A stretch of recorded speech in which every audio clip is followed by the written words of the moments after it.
Hello, and welcome to this edition of Joint Action.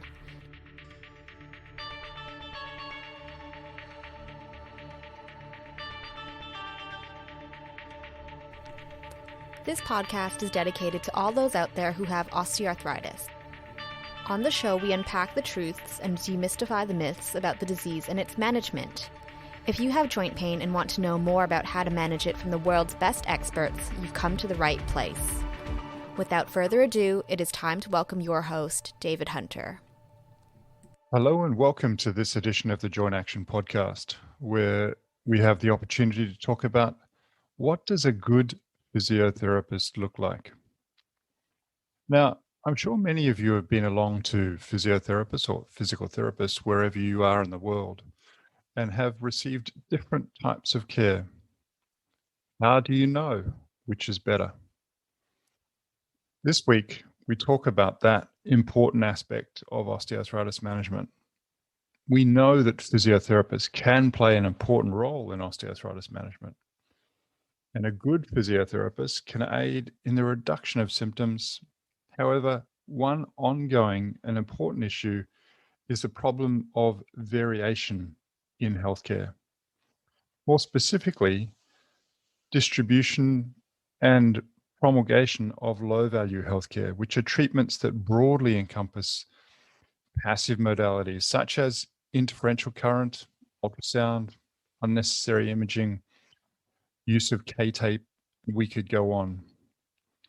This is in favor of higher value treatments such as promulgation of strengthening exercise or increasing physical activity. Low-value care can often lead to treatments that provide little to no benefit or harm to patients, or occur in the context of a treatment where you lose the opportunity for another type of treatment, what we might call an opportunity cost. On today's episode of Joint Action, we're joined by Jack Chu to discuss high-value and low-value care in the field of physiotherapy, and specifically what a good physiotherapist might look like, but probably more importantly, what can be done to move the health system in the direction of better quality. A quick warning, the episode goes on for a little bit longer than our typical episode, but I really think some of the content is very helpful to the audience out there who are trying to access better value care and reduce the variation in care that is necessarily occurring in our community. For our guest, Jack Chu is the founder of Chu's Health, which he founded in 2013 as a company for his clinical consultancy, offering second opinions to local sports clubs and teams whose therapists and coaches were struggling to mastermind the recovery of some of their key athletes. As his philosophy and methods spread across the physio profession and the musculoskeletal industry, a consultancy network emerged, and eventually Chu's Health Services were sought after enough to need a bespoke facility. Alongside his role as the managing director of Chu's Health, Jack hosts the Physio Matters Podcast, a monthly show which goes out to over 20,000 therapists. And he's also the director of MSKReform, a non-profit think tank which is tasked with improving the industry to reduce unjust variations in care standards. Jack, thanks so much for coming along. Great to have a chance to chat to you. Yeah, thank you for having me. Looking forward to it. Yeah, no, it should be good fun. Now, the usual thing that I start with the show is just giving the chance for the listeners to get a chance to know you a little bit better. But usually it's a selfish thing on my part. It's me just interrogating you a little bit about yourself. But can you just share with the listeners a little bit more about your background and what a typical day might look like for you? Yeah, I'm a physiotherapist by background and training. However, quite quickly into my career, started to flex my entrepreneurial muscles really and started to try to create some bespoke solutions to some of the challenges that I felt like we were facing in our industry. One of the ways in which I felt I could do that most swiftly was through creative entrepreneurship, in a sense that then you're kind of not hamstrung by the system quite as much. But I did serve out my career within the NHS, which I'm hoping is not completely over, but essentially in the UK I worked at least part-time until relatively recently to a fairly senior position in advanced practice in the UK. as an MSK clinician, but alongside running several private enterprises, including a private practice, which then grew enough to need me full time, a popular podcast that we got into at the right time in 2013, 2014, back when Ricky Gervais had just sort of taken off with the medium, meaning that we were one of the early physio podcasts out there, which means that then we've kind of been able to hold a listenership by doing monthly broadcasts, now weekly broadcasts on there. We run educational events under that banner as well. Physio Matters runs a conference called Therapy Live, which is a large virtual conference. And then I also, in part because those aren't really the appropriate way to make policy level, system level changes, we set up a non-profit that operates as a think tank in the UK, floating reformative policy in MSK practice that would change things on, say, a governance and education and influence level, working with the media and the like to try and raise standards that way. So a few different feathers in my cap for that, but I think that's how I like it, really. It seems a portfolio career has emerged because I suppose I get attracted to the new shiny thing, the new shiny idea, and I try to consolidate it towards this macro vision of raising standards in MSK practice. Yeah, brilliant. It's a great motivation. Within those shiny new hats, which of those do you enjoy the most? Oof, that's a good question. I feel like I've got to indulge some of the critique that I receive and say that I do like the sound of my own voice, and therefore the broadcasting element of it clearly is something that's so central to it that I must enjoy that most. But to be honest, now I only get a chance now to do an afternoon clinical a week, and so that is such a interesting novelty these days. That really is the center of the bullseye still for me, is to try and help people with their painful conditions. Yeah, it's a great career, and one I hope you continue to pour all of your effort and energy into. Now, when you're not obviously shining those briny new hats, what do you like to do outside of work? So we have identical twin boys that's 17 months old now, that were born just pre-pandemic. And so they certainly keep us busy. Those are affectionately known on social media as Test and Control, for which, of course, I enjoy not just at raising them, but also then running what are mock experiments of their lives. I also, although less and less, unfortunately, these days, but I'm into adventure sports, anything sideways. I ride boards of all flavours, downhills at fast speeds, competed internationally as a mountain boarder in my youth, and so I try and keep that up and race those downhills as fast as I can. There's a bit of DIY more these days. It's a bit more of a hobby to try and bridge the gap between family and hobbies. And you're still physically intact with all of the sports you've undertaken? Just about. I think one of the things that's it kind of helped me a bit, though, because I've had, unfortunately, throughout my life, I've experienced various different injuries, and so that's been an interesting reflection to be the other side of the surgical knife, the other side of the therapy suite. So that has helped, but I'm just about intact. Yeah, that's great, brilliant. Physically, at least, right? But that's right. Yeah. Now, if you had to describe yourself in 5 words, what would they be? Yeah, you sent me this one ahead of time, and I'm not known for brevity, David. Right, so this was worrisome.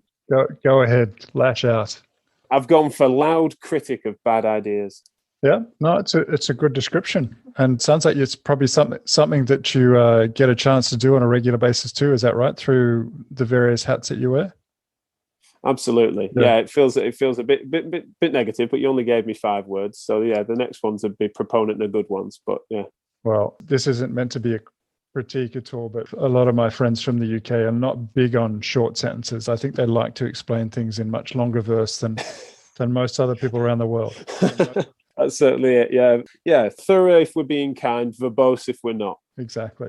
Now, the main content of what I want to get through today, or into rather today, is really talking about, obviously, in your background as a physio, but particularly as it relates to care for people that have osteoarthritis, the difference between high and low value care. Now, obviously, physiotherapy is such a critical health professional engaged in the care for people that have osteoarthritis, but not infrequently, we know that care isn't necessarily given according to what is best evidence and in the best interest of the patient.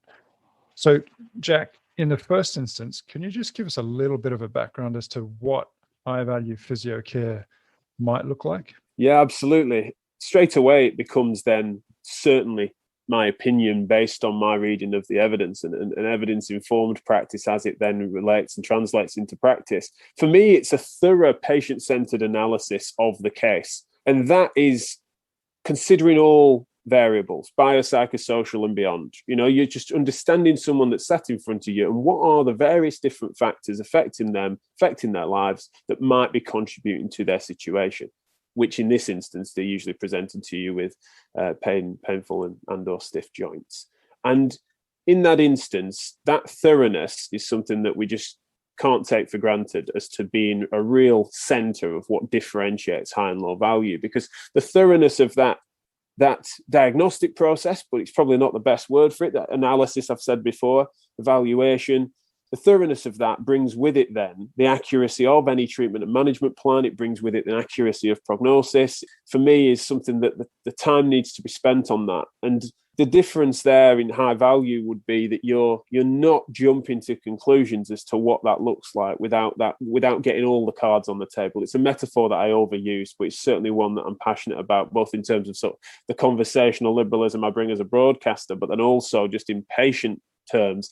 Those conversations aren't dissimilar for me. It's like, what are the factors affecting this case? And that for me, in that early stage, in that subjective history taking is central. And then when it comes to then the management of things and treatment of things, it's then this tailored, individualized solutions that are relevant to that person based on their own sense of what they're trying to achieve, their own goals, their own sense of self, how compatible that is with their lifestyle, is what I consider to be high value care. And that, for me, although is vague, is far better than for us to infer that I could have just read, of course, something like NICE guidelines or other guidance documents the world over that would then describe what has been shown in various different trials, even well-integrated guidance that then bullet point yes and no's or do and don'ts. And for me, although vague, you can differentiate clinicians and clinical care by those two things: thorough analysis considering all factors, followed by a tailored, person-centered functional solution. And for me, that is good rehabilitation-centered physiotherapy practice. And in that, just unpacking that a little bit more, Jack, but what are the cues that you think are often missed in that thorough evaluation that you find helpful and meaningful for appropriate evaluation of the patient that sits in front of you? It's definitely the things that bother the patient most are the things that aren't necessarily at the tip of their tongue, really. There's a social obligation sometimes for them to sit in front of you and tell you what they expect you want to hear. And they can't help but then sometimes they're the ones that put their blinkers on, say their knee, hip or otherwise. And so trying to get them to be sort of function orientated and tell you what they're struggling to do and that they'd like to do, getting them to hark back to what they used to do with their bodies, what they'd aspire to like to do with their bodies, but also some of the social and psychological factors affecting them with regards to confidence, with regards to trying to elicit, whether or not are your knees making a racket? Are they making a creaking and cracking? What do you know of that? What do you understand of it? Like, what's your take on that? Why is it that you sit down like that? If they've just sat in front of you, why did you carry yourself that way? You won't necessarily always phrase it that way, but you're trying to tease out some of those other factors that might affect them that they might not have considered within your even remit or scope, or that they might not think, I didn't think you'd be bothered about that. I didn't think you'd be bothered about the various things that are troubling me, that are stopping me sleeping. Well, we of course know that the way that might affect systemic inflammation and the like is such that you really do care about those things. And so giving them that space to do so and giving them that conversation that then doesn't feel as much like an assessment as maybe they were expecting, because I really am bothered about what breed of dog you are, because it depends how much it needs walking, and your obligations to said pet and your love for said pet probably does matter to me, both in terms of how this is affecting your pain, in terms of your social obligation to pet and otherwise, but then also how we can use that as a rehab tool. So I know it sounds funny and the detail is different to person, but those sorts of things for me are central to a good assessment. Yeah, and within those cues, are there common cues that you pick up that inform the rehab tools that you might subsequently use that help to personalize the interventions that you might choose from a management perspective? Yeah. To pick one, if you're starting to notice any sort of signs of any fear avoidance behaviors or for that, if that does seem to be the biggest fish to fry, is that there's a sort of fear of movement more than there is a lack of movement. This is a joint that otherwise moves fairly well, and it's got a decent capacity, for want of a more specific term. It's something that technically you put it under load in various different circumstances, and it's not especially grumpy, especially irritable, but there's a bracing, a guarding, and therefore often coupled with a perception of fragility that then isn't necessarily demonstrated either radiographically, clinically, various different things there. There's a sort of mismatch there that means that it's that sort of thing that would so direct your rehab, including on the specificity. So your dosage of your rehab, your exercise or your walking program or whatever it might be that you've decided is a smart plan for this person is going to be really intimately affected by that,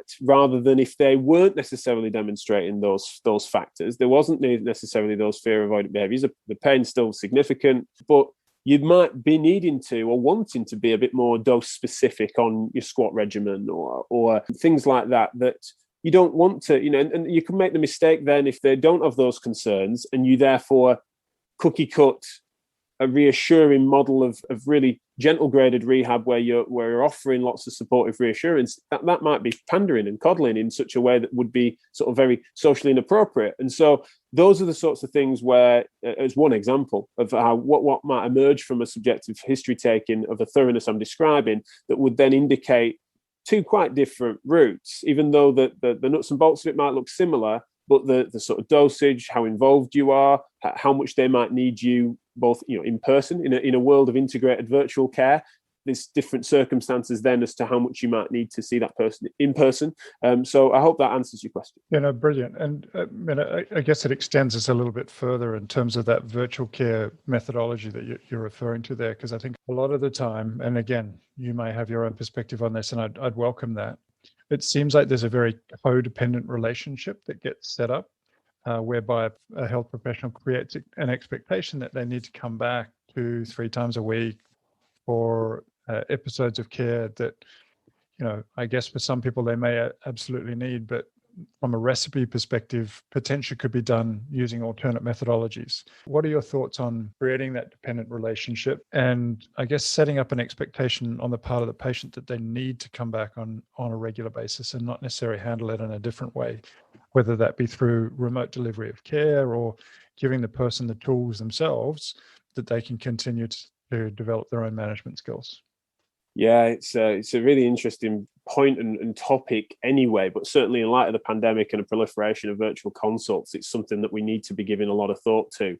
I make a point of differentiating a certain small percentage in healthcare that might be, say, charlatans and very business centric, and therefore they've got other motivations, including some fraudulent behaviors that might mean that they're trying to develop a codependence as a means of implying things that even they know to not be true. Incredibly rare, but still out there. But there's a crisp line then between them and those that are otherwise just misguided in what their perception is as to what they can do with their bare hands, what they can do with their devices, what they can do with their injections, what they can do with even their exercise-based modalities. That therefore means that there is a specificity, a je ne sais quoi, that only they can do in person with hands-on. And so the mechanisms at play matter greatly for a true understanding of how this care is delivered. And if you can become rehabilitation focused, rehab centric is sometimes the language I would use, whereby you're sort of helping someone scale their function from where they are, which would be a thorough analysis considering all of their personal factors, to where they want to get to, based again on their individualized goal. Good quality care would be helping them to rehabilitate between those 2 points, is something that, dependent on the circumstances you find on assessment, there's no reason why, especially in osteoarthritic care, as to why some portion of that couldn't be delivered through virtual guidance or more than an arm's length distance between you and that person. And we know the significant benefits that come from us detaching some of the care delivery from geography and the patient choice factors that can come from that and the access that can bring. And that is with some decent evidence in the UK, even from phone calls. It's not even just the proliferation of Zoom, Skype, etc.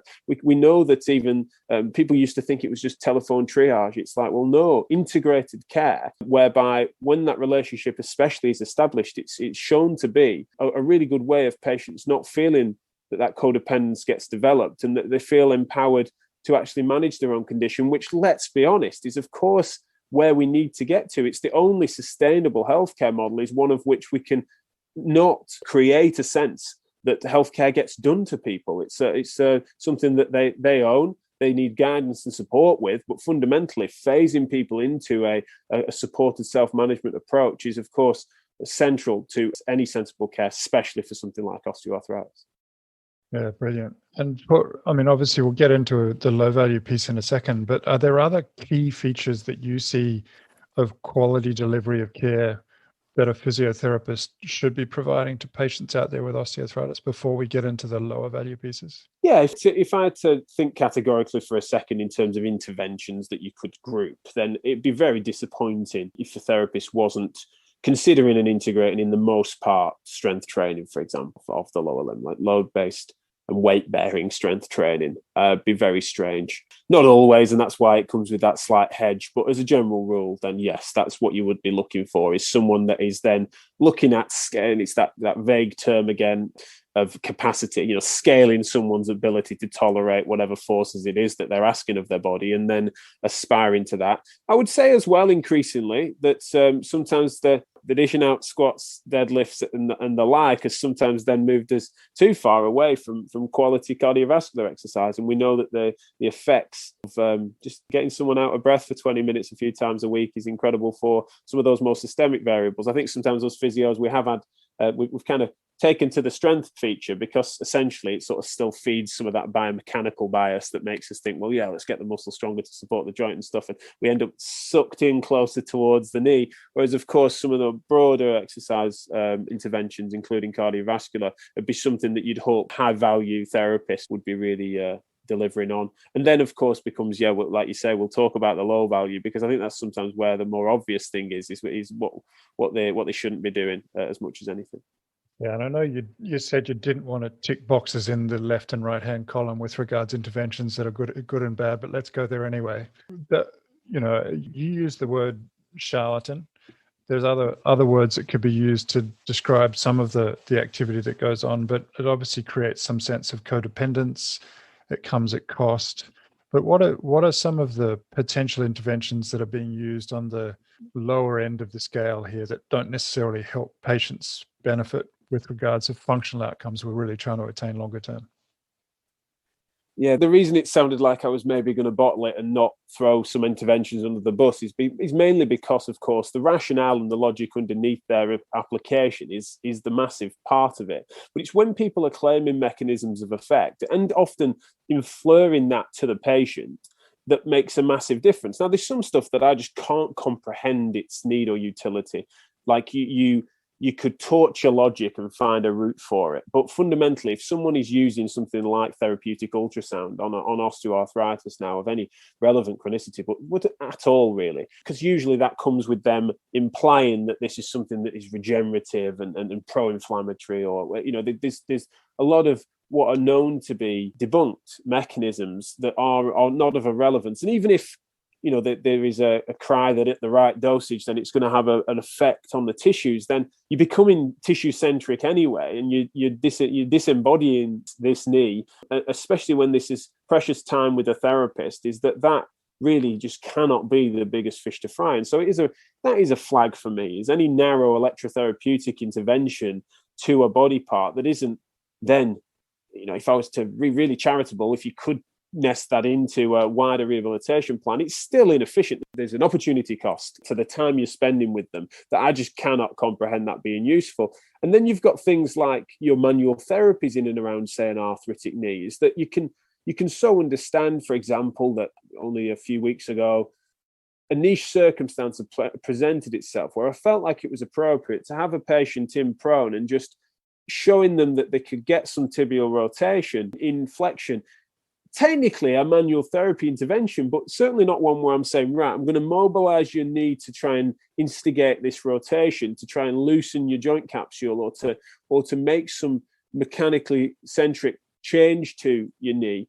Instead, it was as part of a reassuring therapeutic touch from someone whose perception from what they've been Googling and another therapist they'd seen, a lot of what I do is sort of third, fourth, eighth opinion work, was to try to just sort of offer a physical challenge to some of the misnomers that I felt that they held. And that's why you wouldn't have me saying you shouldn't be doing manual therapy. Technically, I was doing that, wasn't I? It's the implication of what they're suggesting the mechanism of therapeutic benefit is and what they're leaving the patient with. Because in this instance, they didn't then come back in saying, can you do that again? They weren't necessarily perceiving that that was anything curative or was essential to the care. It was something that we did. And then 10 minutes later, it meant that they were just hopefully a bit more reassured under my squat rack.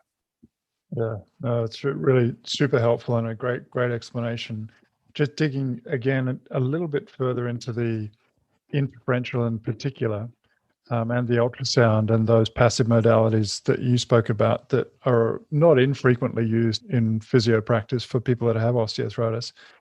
What would be the background underlying motivation on the part of the therapist to want to use those tools in that context? What's motivating them? As you said, there's an opportunity cost, but obviously they're not thinking potentially about that at the time. Why are they doing that? Yeah, and you could bring acupuncture into the mixer a little bit on this, and some taping interventions, particularly say K-taping interventions or non-rigid tape. And there's a rationale that's out there, and it's very popular in not just physiotherapy, but in wider MSK care, that essentially people present with pain that is limiting function. Therefore, let's treat the pain. Let's alleviate some of those symptoms as a means of then trying to develop their function following that. So that's usually the rationale, is that they're doing whatever it is that can then make that person feel better. And also, depending on the context of which they're seen, that's a pretty potent thing, and sometimes an essential part of it. Now, you still want to aspire to do that with any active and collaborative strategies. That's the thing that's sometimes seen as being like, but my version of it is so lacking in compassion that it's torture, and that therefore there's some other couch somewhere else that the same person would present to get something that's really pleasant initially and then coax them into exercise, which of course, we know again, and that the jury's not out on the data, that all these interventions are something that are pain relieving, yes, but transiently. And the work that I'm most interested in that came out of the UK on this, which was really helpful, is some work that Toby Smith and his teams in Oxford did with regards to a really potent pain relieving modality that you would think would predispose you to increase your function because you've had such substantial pain relief, would be a total knee replacement. And so it was interesting that even in Toby's work that he'd looked at, that under the logic that if you were to remove or alleviate the pain substantially, do people then engage with a more active lifestyle by proxy, right? So the pain is the thing. Don't want to draw too many broad conclusions from it, but as a general rule, when he noticed that wasn't the case, and even when you account for some of the concerns that they might have over the robustness of the prosthesis and things like that, we know that behavior is more complex than that. And we know that essentially pain isn't the center of that bullseye, and that alleviating that pain, even if you could be really effective, even if these modalities did that as well as some of its proponents claim to, it wouldn't necessarily then aspire us to more active populations. And so that for me is often the rationale. But then I hope I've given a few different angles of reasons as to why I think that's misguided. Yeah.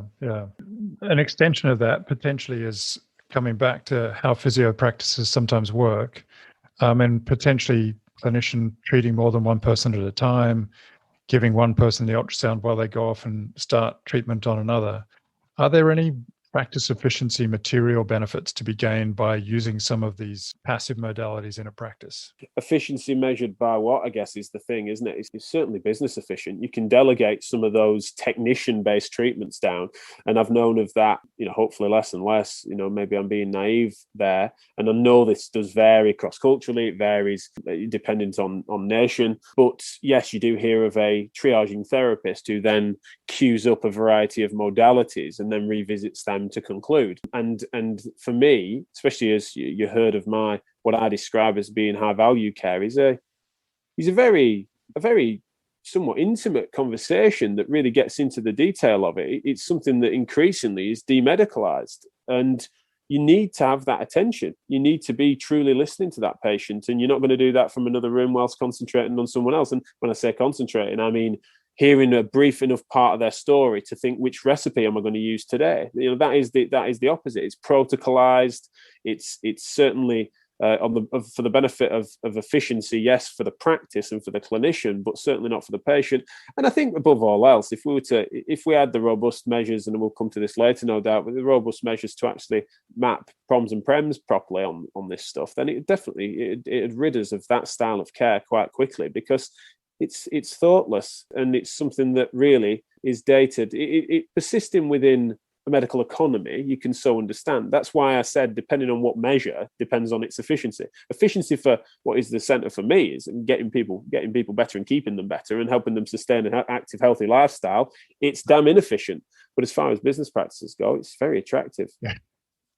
Yeah, and I think, as you've alluded to, most of the people out there who are actively working as physios are hopefully practicing that higher value end of the care. But let's just imagine for a second that, I'm a patient. I've come in to see a physio. A lot more of the care that I'm receiving is on the lower end of the scale that we've been describing, rather than the higher end of the scale. And a patient recognizes that as such. So, that they're not transitioning towards a strength-based program. They're not being particularly given a lot of attentive, personalized care. Their physical activity is not being upgraded in a meaningful way, and they're having a lot more of those passive modalities. What would you advocate that the patients say in that instance, or basically just go somewhere else? I think that some of the challenge there is the therapist that they're working with, like most, well-meaning and just misinformed.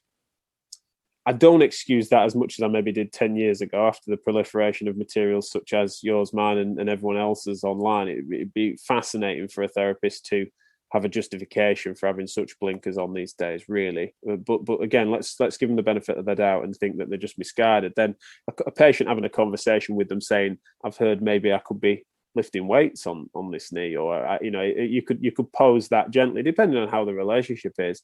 But yeah, generally, if you're noticing that it's like all the big clangs that we've just gone through, where they're being coddled, they're being moved into another room for some sort of machine that goes bing, they are being told to rest it, to let it settle, and do very little other than come into the practice tomorrow, and they're starting to see that all those alarm bells are going off, then it's unlikely that any conversation is going to mean that the therapist is going to go, oh right, yeah, okay, that qualifies you for our good stuff. It'd be a very strange thing then that would mean that was even in their repertoire, and they could think that way, because it's a bit of a heuristic in a sense, is that if they're in a sort of let's treat the symptoms then aspire for better function, as if that is a necessary predisposition to the good stuff, then it's unlikely that they're going to change their mind in that moment. Instead, yeah, you probably would want to try and seek out someone that is going to be more rehabilitation focused, and also then probably, where possible, find a mechanism to feed that back. It's be a bit savage in many ways for business, for first they hear of it, for it to be a really scathing Google review with references. But if you were able to get in touch with the practice and explain, especially let's say you went and saw someone else and then they were the ones that helped to unlock this problem with you, then that's sometimes a lovely reflection that practices can then have. And it's definitely one of the things that I've had in my career, is that, done well, I had that feedback from patients before that we didn't hit it off for whatever reason. And certainly remember a couple of times where, I definitely was practicing in ways that I wouldn't now. Nothing quite as drastic as what we're describing, but in ways that meant that early in my career, it didn't quite work out. They went and saw someone else. They then thoughtfully reflected that back to me maybe 6 months later, and I learned an awful lot from that. It's rare, but if it's done well, it can be quite powerful. But I don't think the patient should put it on themselves to try and reform our industry. We should be doing that ourselves. Yeah, and we'll hopefully get into that in a second. But again, just coming back to the patient here for a second before we get into that, is there anything the patient can proactively do in seeking out a physio who might be providing more higher value rather than lower value care? Are there any qualities or descriptors that they can get at without necessarily having to test it and try it and find out themselves? Well, when they're seeking it out, then yes. I think, unfortunately, and this varies nationally, of course, but there is no low-hanging fruit for them to grab. There's no kite barking process that's credible. There's no top-down governance that regulates things appropriately, certainly in my country at least. There's no trusted qualifications you could think. If I'd love to be able to say, look, if they've got a credible master's in X, then, unfortunately, that's just not where we're up to.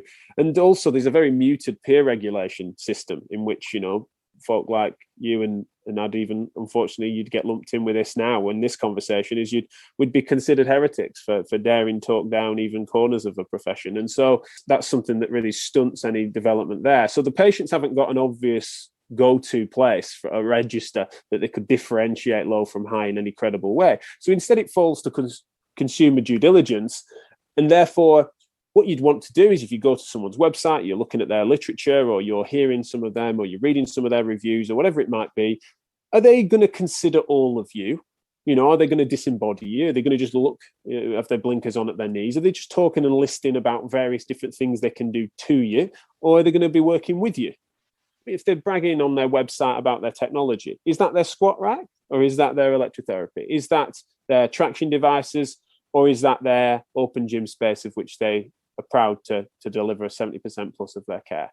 Those are the sorts of cues that you'd want to look for. Is then, if you were to be, you think about what would be the care I'd like to receive if you were informed enough to do that, and then go on to whatever it is that they're advertising based, even, be that their website or their reviews, etc., and think, well, do I see that I'm aspiring to represented in this, and then act accordingly. And it pains me, though, to say that that's what we're having to suggest. It shouldn't fall so heavily on the shoulders of patients. And it's one of the reasons one of the things that fuels my fire on the policy level, really, is that it should be up to us to try and support people and create some sort of credible system in that direction. But yeah, I hope that gives at least a few clues. Yeah, no, it's really, really helpful. So let's go there. Let's go to, the system's broken, let's say. How do we fix that system to make sure that patients don't necessarily have to go fishing so hard for themselves? How do we improve the quality of healthcare professional and the delivery of care that they're dishing out? I'm going to go bottom up in terms of, I'm going to go sort of social and societal, then up to, say, regulatory stuff, because I think that would be, I'll be honest, that would be my preference. I feel like if we had a better public and professional conversation about some of this stuff, then you're not going to necessarily need anything especially heavy-handed in terms of regulation and higher governance.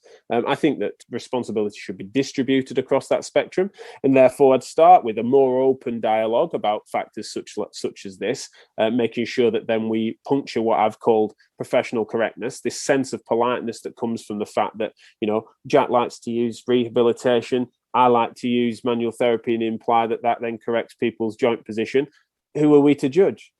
Well, the evidence judges you, the patients judge you. We unfortunately need to make better progress than that. That's a wishy-washiness and politeness of pseudo-professionalism to me, when the fact that these patients then might be, and it sounds dramatic, but suffering under the hands of low-value care, and our systems under the strain of low-value care, and us as taxpayers under public health, we need to start thinking about that in a more accountable way. Now, that doesn't mean confrontation in a really excessive way, in an unprofessional way, but it's certainly something that a more open dialogue whereby we can have that. And as I've mentioned too many times, probably even on this podcast, get all the cards on the table and to understand a good analysis, practice what we preach. Instead of it being clinical diagnostics, let's do a professional diagnostic, an industry diagnostic, and say, right, what is the state of play? What does the data inform? What's our subjective take on the matter? Let's make sure that Jack's not just flexing his own biases to promote his think tank. Let's make sure that everything is then appropriately analysed.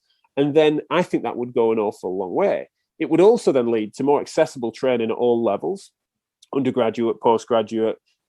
For the purposes of individual reform and changing those professional boundaries that oftentimes people feel compromised about letting people in. I think most patients out there will probably be surprised that most healthcare professionals who are practicing out there, physios included, we're not regularly audited. No one really knows what we're doing in our individual practice.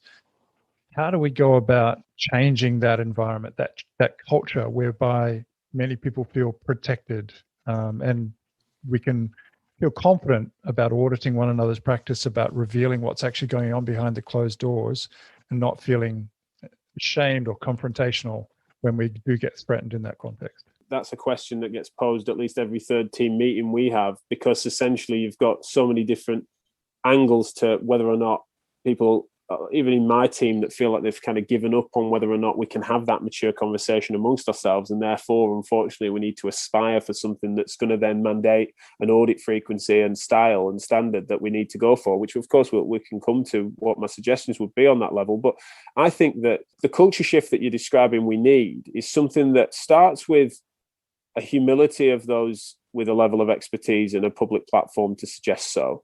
So people that are then willing to broadcast the fact that they have had the land has moved from under them several times in their career. The fact that their name's in lights and there's someone that's a proponent of various different parts and styles of care, but they accept that a reasoning-based model leaves us with a load more variables and a load more question marks than we'd like, and that fundamentally that shifts in practice and that the young nature of what MSK practice is, the fact that anyone speaking in absolutes is clearly taking a significant punt when the jury's out on a lot of this stuff. So there's just that base humility that then hopefully the leaders in our profession can share that, but then also backfill that instability and that insecurity so that it doesn't demoralize those coming through and those that are having to deliver care, so they don't end up too vague, is to mentor them carefully and sensibly, and to have joint assessments and shadowing, and to not feel like that your supervisor or even just your colleague being in the cubicle or clinic room with you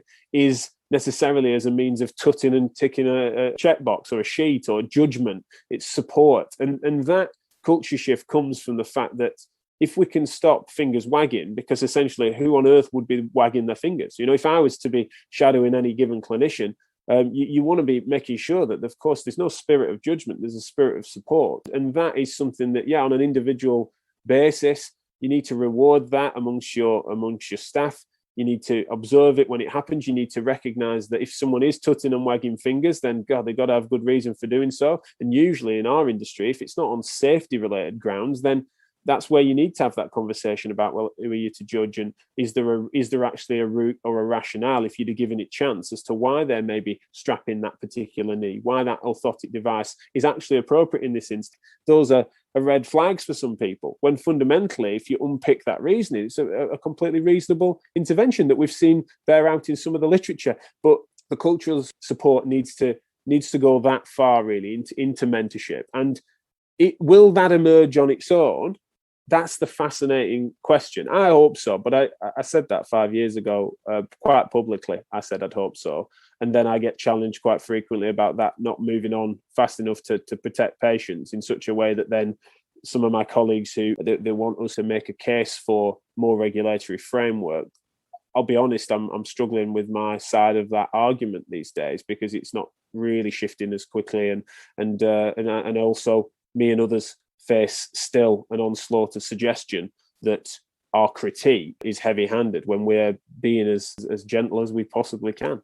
You sound like you're carrying it off in a very diplomatic way. I must admit, I'd probably be a lot blunter than you were. But what levers and incentives would there be for that type of cultural shift to occur? Because I don't think massive change is likely to occur. So what's going to motivate clinicians to have that cultural shift? I'm personally someone that really, I'm as into carrots and sticks, really. I really struggle I get frustrated sometimes by people that are too into one or the other, really. I'm into both, really. There should be some consequence and there should be some reward. Some people, and I've been persuaded that diplomatically, you talk more of carrots than sticks, and that's fine. But in terms of carrots then, let's go there first, is that you would try to create a system in which it then rewards and appropriately credentials people for consistent delivery of this high value care. So if we were to get on top of, say, credibly measuring proms and prems and uncoupling that from therapists, so actually looking at outcomes and experience measures that then you couldn't cook the books. You're not looking over someone's shoulder as they're filling in a PSFS score. You are creating a data set then that can actually inform the experiences and outcomes of your patients over a time frame that's sensible rather than a few minutes or weeks. And then you use that as a means of then supporting someone as part of their mentorship and their supervision. And therefore you're getting some of the data coming to bear, you're getting some of the experiences of the patients, you're getting the way in which they're engaging with their education, you're protecting some of their time so that they're not under the cosh of ever more complex and chronic pathology all the time in such a way that they're seeing 15 patients today. They not got time to reflect on the cases, never mind think about their own development and their own learning needs. So there's those sort of system changes.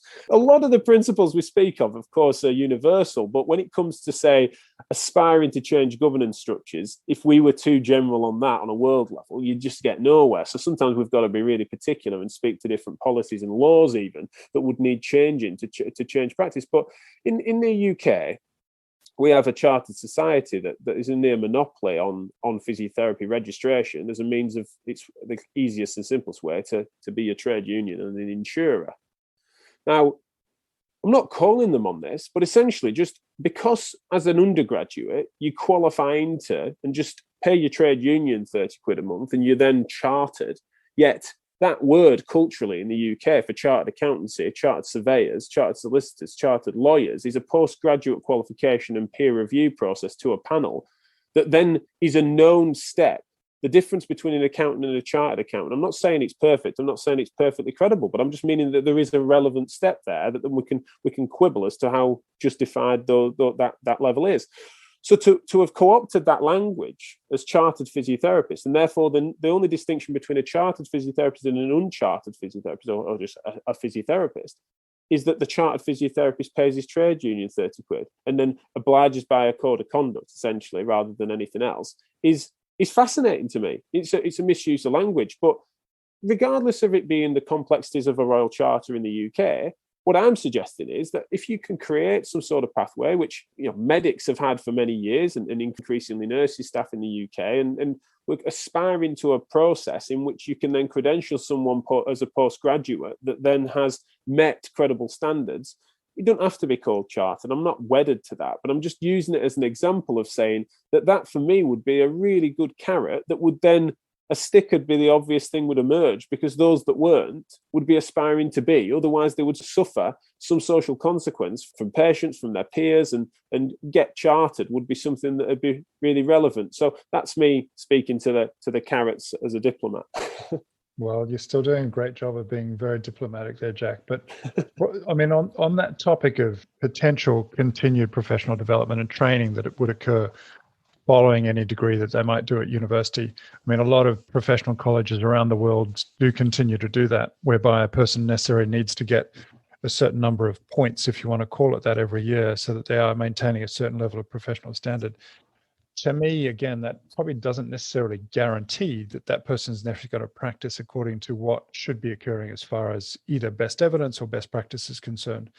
Just coming back a second, though, before we get into that, you were talking a little bit about carrots and getting people to measure outcomes and measure a person's experience through practice as well.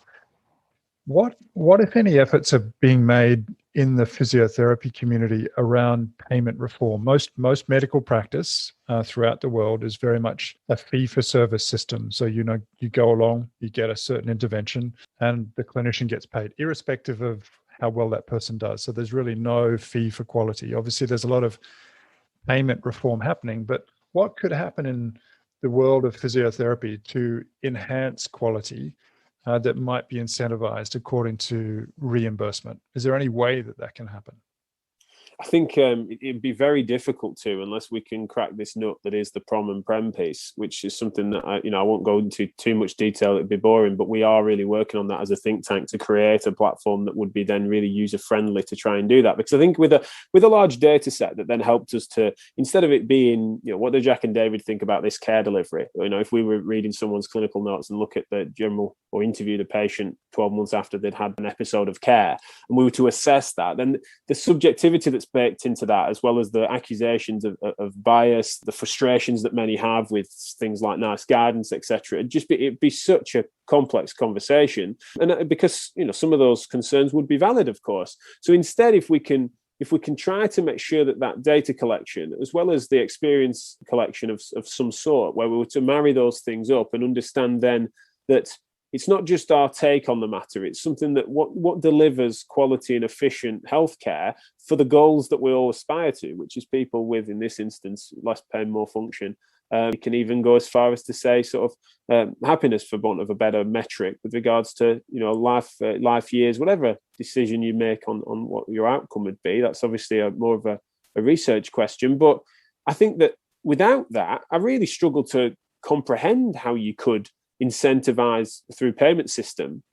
For me, it's a fascinating thing that's emergent from a liberal system. There's a relativism that's kind of baked into us, that who are we to judge? And I'm into that in many ways, many walks of life. So I'm not going to criticize him wholeheartedly, but fundamentally, in this instance, we need to get over a sense of moral relativism when there's something there's obviously consequences that we're watching play out, both in the data, our experience in clinic. We're seeing unwarranted variation of scales and standards that just can't clearly be tolerated for various reasons. Therefore, someone's got to step up and say, it can't be tightly parameterized, but if you're not going to say good and bad, you're going to say better or worse. We've got to start having that and start stepping up, because it's not fair to not do. And so I'm really sorry to not have an answer for the payment thing. But I invite you to give me some clues as to how it could work without. But if we don't get the measurement piece right, I struggle to see how we can then differentially charge based on care delivery. So again,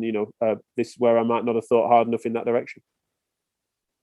Yeah, no, it's something that we're working along a little bit. So we do quite a bit of work in the implementation of osteoarthritis programs internationally through a program called Joint Effort.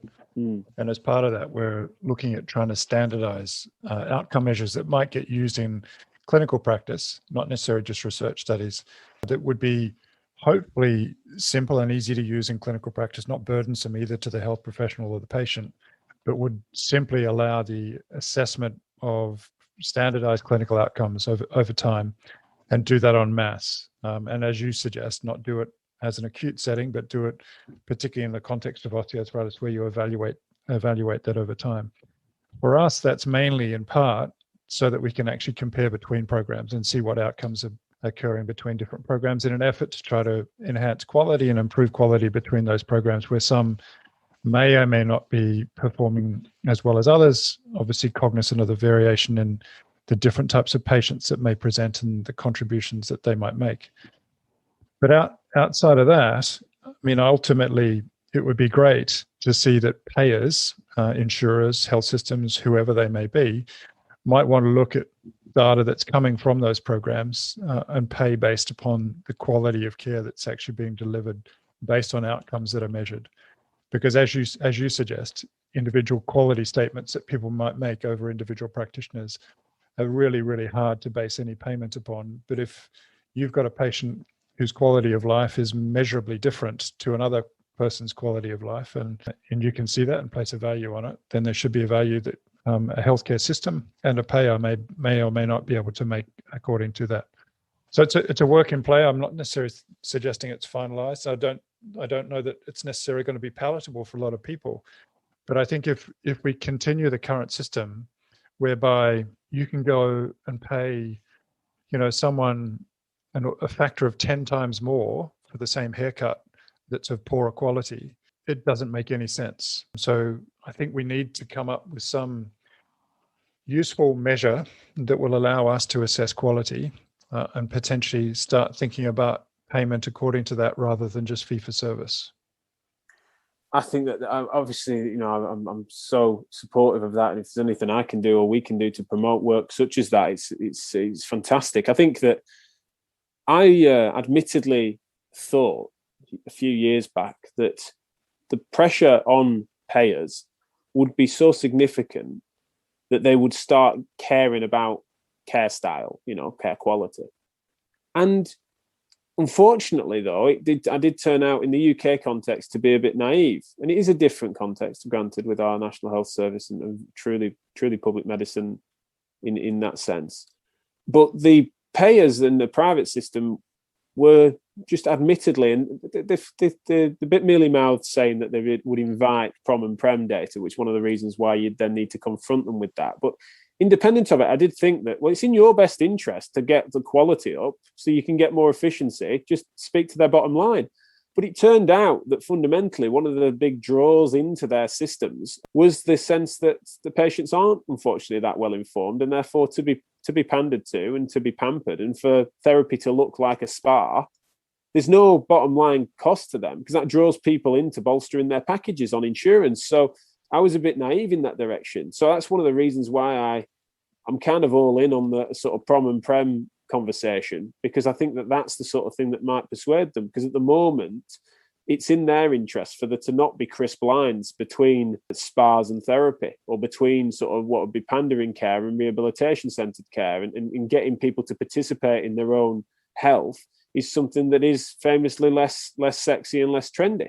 And in areas where they've made progress in making it a bit more sexy and trendy, they've kind of got carried away on fitness influencers and CrossFit and scantily clad. And they got, it's like, just as we thought we were going to start having rehab facilities that were demedicalized, it's kind of gone a bit far the other way in some instances, as the data is showing us. So, I applaud what you're talking about, and I really want that to work. But similarly, it's a fascinating amount of forces at play that are compromising it, which is one of the reasons why I'm forever saying, let's talk about it. Let's drag that into public. Yeah, sunlight is the best disinfectant, whatever cliche I might use for that. So you're a Donald Trump fan as well. But I'm learning a lot here. Outside of payment reform, though, what else can we do to shift clinical practice away from lower value care to higher value care?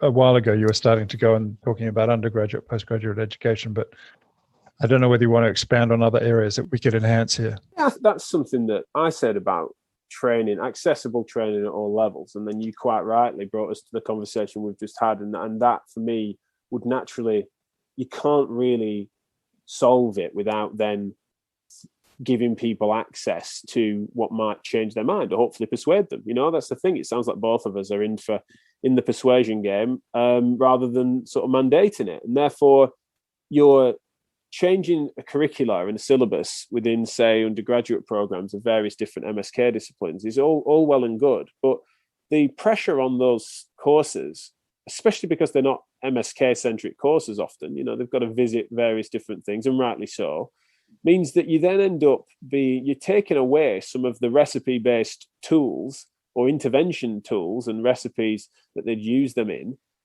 that therefore mean that graduates end up feeling really exposed by the realities of practice and the patient that sits out across from them that has needs, and that they don't feel necessarily as equipped to serve as we maybe did, although we were deluded by what we could do. It's like a massive challenge. So therefore, the big thing for me is we need to try and make sure that we nurture those departmental experiential learning roles whereby junior therapists can be truly supported. And I know I spoke to sort of the diary management that would bring, they're making sure they're not under the cosh of, just let's throw them in the middle of the sea and hope that they swim type approaches. But similarly, let's not pretend that they need 4 sets of armbands. And so you've got to find that ground, which is sort of supportive learning. You've got to try and keep the credible senior clinicians in those posts and in practice. So in the UK, we've got an interesting challenge at the moment where many clinicians, myself included when I was in the health system, getting drawn into tighter and tighter, narrower and narrower advanced practice roles, which end up being more triage than rehab, right? So those senior clinicians aren't doing the doing. They're also then not a wall away from a junior therapist that wants that second opinion. So you're putting those barriers up. That concerns me on a workforce level. But that, for me, is integrated into the education. So when people talk about education, sometimes everyone wants the syllabus to look like their favorite thing. And I really try and not be that guy. Instead, it's sort of the importance of it is what happens with those graduates, those early years professionals that we can then bring through and help them to not succumb. The pressure would make them do one of two things. They either are scared and burnt out because fundamentally they are completely without the skill set to really serve the population. They feel they're put in socially awkward situations where they're just letting people down, and they will go and do better things. We are not, in a professional sense, we are not well remunerated enough for people to just sweat that out, right? They'll honestly go and earn as much, if not more, money elsewhere and take their skills, and we will lose them because they'll burn out. Or they start blagging. They start having to then go towards some of those easier but wrong answers because what else they're going to do? And they've probably got fellow graduates and peers and they're witnessing people potentially earning good money, dishing out what they would rather not do, but at least they're surviving and at least they sleep at night easier. They shouldn't, but they do. And that for me is where, when I talk of education, I definitely talk about all years forever learning type stuff. And that I would say that, wouldn't I, as a digital educator, as someone that produces educational material, I think it's as accessible as it ever has been. And it's increasingly conversational and it's increasingly humble. It's not recipes because we haven't got them. It's not because we're bottling it.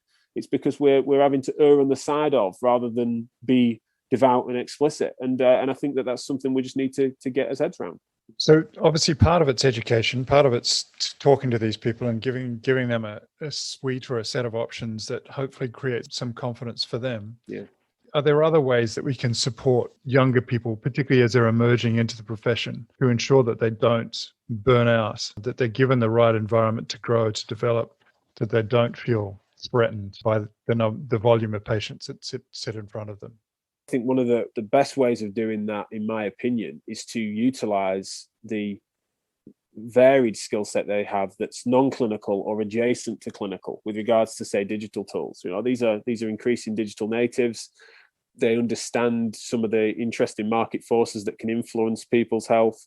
They understand things like social media and other technologies that can do that. And therefore, turning them into appropriate preventative public health advocates or educationalists. Why wouldn't a junior's role in part be to go to the local school? Why are we not integrating into leisure centres? In this country, we've got even some lifeguards that are also personal trainers that then supervise some of the self-serving hydrotherapy style sessions where someone's got a waterproof tablet and they're doing some rehab. Why are therapists and other MSK professionals, including into our medical colleagues, why are we not able to integrate that and to demedicalize some of this stuff? That's how you vary those roles without it being something that's seen as a business inefficiency, for the fact that you're not just commoditizing their labor in such a narrow way that think, right, well, they've got 10 hours in this workday. How many patients can they see? It's just it's daft on so many different levels, but it takes for that creativity that I've just described and playing a bit of a long game. And also listening to them. What is it they want to be doing? What do they want to be learning? Right? Some people would be mortified at the idea of saying, well, on Wednesday at 12 o'clock, you're gonna do a live stream. It's like, you're joking. Whereas some would just can't believe that they're being paid for it. Whereas others would be loving to go and work on some standard operating procedures at the local leisure centre to make it more accessible. So it's not a place for fit people, it's a place to get well. They would love to do that and work those policy documents up. And so that's the sort of job crafting that we need to think about doing across different sectors. And it also speaks, funnily enough, to right at the start of this podcast, I admitted as to why I ended up having to go into innovative entrepreneurship or to create things under my own moniker and banner and build my own team, is in part because the system really struggles to flex in that direction. And don't get me wrong, plenty of my ideas have either not come off or are wrong, or could still have been wrong, or could still be wrong, of course.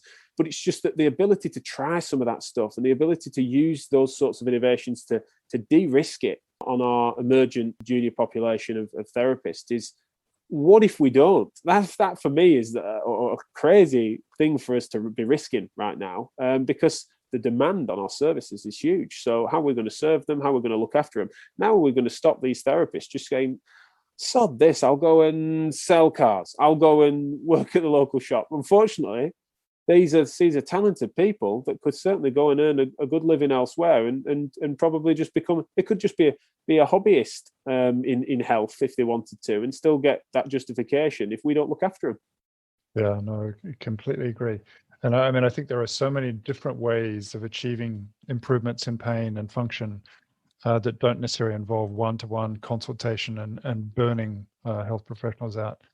Yeah, and whether that be group sessions in a pool, in a gym, having different types of health professionals engaged in their care, so that it's not necessarily just one-to-one. I think if we're looking at bundles of care and packages of delivery, and measuring outcome and hopefully seeing improvements in that, hopefully there will also be some merits and benefits seen by the professionals delivering the care. Jack, anything more that you wanted to say about shifting towards higher value care?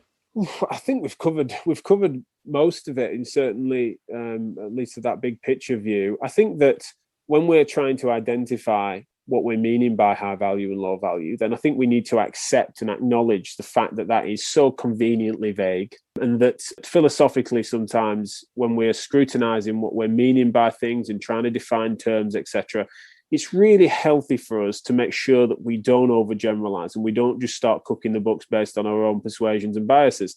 Now, the only way I know to correct for that in these sorts of instances is to talk it out and to learn from each other and to come at things with a true open mind.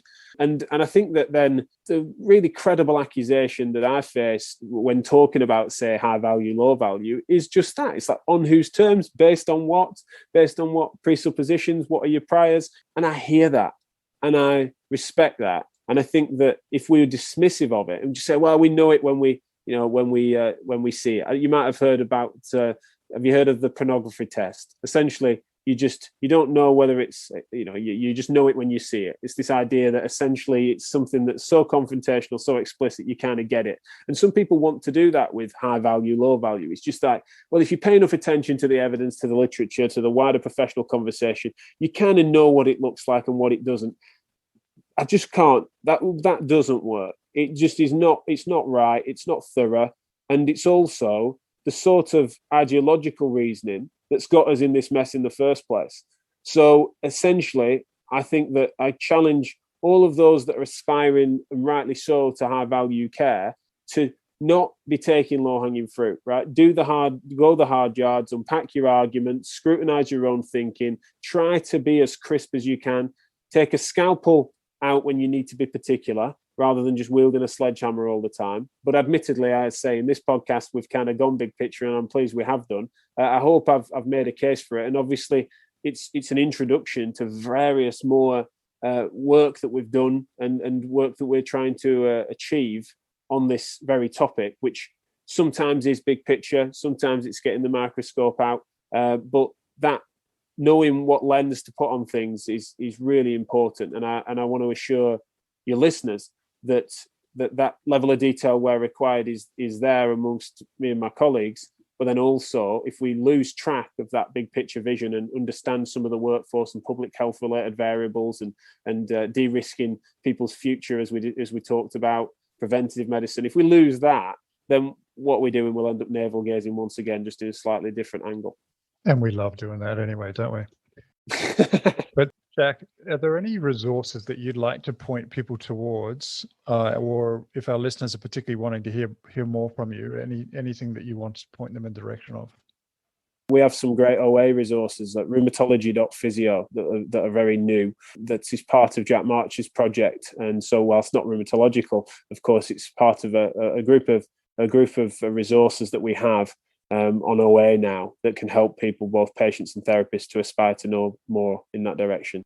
We have the Physio Matters podcast and its associated broadcasts, we were arrogant enough to print some publicity stickers a few years ago, which we just said very Googleable on them, because we're quite confident now you'll find us. So find the Physio Matters podcast, and Physio Matters now has a wider project of lots of video materials and a subscription service that all the videos from things like Therapy Live and our debates and things like that are all available now for download. MSKReform is our think tank, and certainly we've had a huge international response to it. Even though some of the governance related stuff is kind of really quite UK centric, the principles are really universal, and we've witnessed movements in various different nations emerge in a similar format, where a community of practice truly emerges from the grassroots and starts to initiate processes of change and are willing to stake out what they mean by clinical excellence or high value, and call it what you will. So I would end up plugging my own stuff.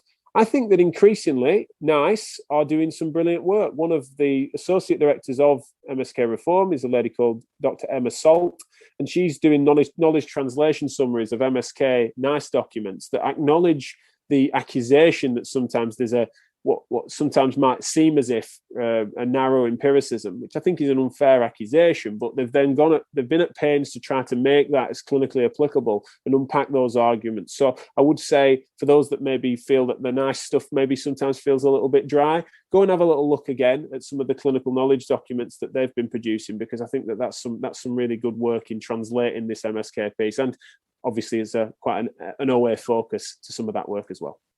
Yeah, no, great set of resources that hopefully people get a lot more information from. Just a couple of quick rapid fire round, and then I'll get into a couple of closing questions. Favorite movie? Shawshank Redemption. It's a great movie, one of my favorites as well. Favorite book? The Gruffalo. Dog or cat person? Dog. Favorite quote? He who knows only his side of the case knows little of that, is a John Stuart Mill quote that I repeat far too much. Favorite food? Burgers. I'm one of those boring people that can't help himself but get the burger on the menu at a pub. So yeah, definitely burgers. It's not a very English thing, is it? No, not really. Chips is something that'd match my accent, shouldn't I? But no, burgers. Do you have a bad habit? I'm overcoming it. I'm nearly there, but I've been a nail biter all my life. Well, you've done very well. I don't think I've seen you chew your nails the whole time I've been talking to you. Where would you next like to go on holiday? Easy answer would be anywhere, wouldn't it, right now? I will say, where would I like to go? Where would I be going this autumn if it wasn't for the situation we found ourselves in? Is Sydney. One of my best friends is getting married in Sydney in October. And so I'm just absolutely gutted that I can't come over there. Have visited Sydney briefly once before, and certainly not seen enough of it. And so that, I will say, is my centre of that. Oh, well, if you do ever end up coming down at some point, hopefully post-COVID, let us know. It'd be great to catch up. Now, what superpower would you have? I would want to fly. I can't see anything better than that. It'd be incredible. If you could meet anyone dead or alive, who would it be? Richard Feynman. And what would you do if money wasn't an issue? Boring answer to this, but it's true. I would just lean further into the non-profit and policy related stuff that we do. I get frustrated at the fact that the timing of it, COVID brought a variety of challenges, one of which meant that I had to save our enterprises in various different ways and had to flex into some of our other more obvious business stuff. And so it means that I've been drawn thinner on what I think is the fun stuff, the real reformative policy agenda. So I would, admittedly, if money wasn't an object, I'd be that guy even more. I'd be wearing that hat, as I mentioned earlier. A great answer. I'm really, really pleased that you continue to do that. Now, Jack, why do you do what you do? What motivates you? I can't believe my luck that the thing that I happen to train in is something that the evidence is so well supportive of in terms of rehabilitation and functionally aspiring people to be better and to work with them to do that. I just can't believe my luck. And so that for me is why I do it, is because I see it as being such a hugely valuable resource for society if we can proliferate the message and also then deliver a rehabilitation focus. There are so many analogies and proxies as well to wider society in terms of how that could work. You know, it's something that doesn't have to just be clinically focused. I'm always forever telling my team and my staff and the network generally that a thorough examination and evaluation followed by tailored bespoke solutions, we apply that to politics. So we definitely are in a situation where the things that we've trained in, the specialism that we've developed and the vagueness that surrounds it is something that I think is creating some really powerful advocates for quality healthcare and beyond. And so why I do what I do is because I just really believe that we're onto something with it and that we can we're well equipped to counter some of the nonsense that's going on in our industry, into wider healthcare and then beyond. Agreed. And hopefully you don't step into Boris's shoes anytime soon and you continue to do what you're currently doing. Now, is there any one piece of advice, knowledge, wisdom you'd like to give to people out there with osteoarthritis in closing? Just don't settle. I think one of the things that it pains me is that there's so much compromising that goes on. People are so surprised at what they can do with their body despite these issues, if given the right support and the right training and the right high value care, I would say. And so therefore, please don't compromise. I mean, it sounds a bit dramatic if someone's like 98% there and doing brilliantly and they're then taking my advice and they're chomping at the bit unrealistically. That's the downside. But as a general rule, if people feel like they've not really had they don't recognize the description of what we've talked about for their care and they feel like they've had to compromise, or they're on the cusp of whether or not they need to give up climbing stairs, for example, these things that people do naturally compromise on because they perceive that their body is giving up on them like that, then please, you'll be surprised at what you can achieve. It is fascinating, both what the clinical practice experience, but also the data is showing us we can achieve together with the right care. Superb advice, Jack. Really loved having a chance to have a chat to you. I learned a lot. Obviously, we bounced a few things off one another, and hopefully we'll have a chance to do that in Sydney sometime soon. But really, thank you so much. Yeah, absolutely. It's been great. Thanks a lot. So in closing, I'm hoping that you found that information helpful for people who obviously have osteoarthritis, who are out there trying to discern what is higher value versus lower value care. We know that there's tremendous variation. We know that you have choice about where you go to receive care. And hopefully in doing so, some of that choice is driven by the value of care that is received. We also hope for those who got to the end of the show that you had an opportunity to think about ways that we might be able to improve the system, whether that be through payment-based or other types of reforms. These are all incredibly helpful as we try to reduce the variation in care that is occurring in our community and try to improve the quality of care that's being delivered for people who have osteoarthritis. As always, if you have questions, please send them in. We really enjoy, hopefully, answering some of them. And in addition, really enjoy the opportunity to have a chance to speak with you. Thanks for your ongoing support, and I really look forward to speaking to you again soon. Thanks for listening to Joint Action with David Hunter. If you like our show and want to know more, visit www.jointaction.info. If you have any questions, you can email us at hello@jointaction.info and follow us on Twitter @jointactionorg. This podcast was hosted by David Hunter, edited by Vicky Duong, music produced by Jordan Hunter. The information posted on this podcast is not intended to diagnose, treat, cure, or prevent disease. Anyone seeking medical advice should consult a health professional.